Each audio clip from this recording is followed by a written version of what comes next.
News channel కి స్వాగతం।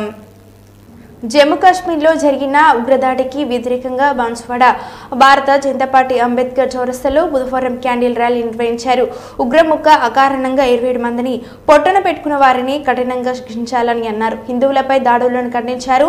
ఇలాంటి సంఘటనలు మళ్లీ పునరావృతం కాకుండా చూడాలని అన్నారు। పాకిస్తాన్ ప్రేరేపిత ఉగ్రవాదులతోటే ఇలాంటి చర్యలు పునరావృతం అవుతున్నాయని, ఇలాంటివి ముందు జరిగినట్లయితే పాకిస్తాన్ భారీ మూల్యం చెల్లించుకోవాల్సి వస్తుందని అన్నారు। ఈ కార్యక్రమంలో బాన్సువాడ బీజేపీ నాయకులు, కార్యకర్తలు, పట్టణ ప్రజలు తదితరులు పాల్గొన్నారు।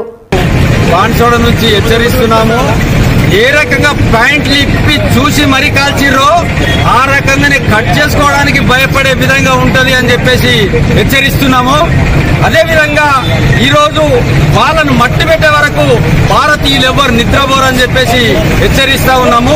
అదే హిందువులను నిద్రపుచ్చే విధంగా ఎక్కడ జరిగిన సంఘటన హిందువులందరూ ఈరోజు ప్రత్యేకంగా మేల్కోవాల్సిన అవసరం ఉంది। ఈ సంఘటన చూసైనా ప్రతి ఒక్క హిందువు గుణపాఠం తెచ్చుకోవాల్సిన అవసరం ఉందని చెప్పేసి తెలియజేసుకుంటున్నాం।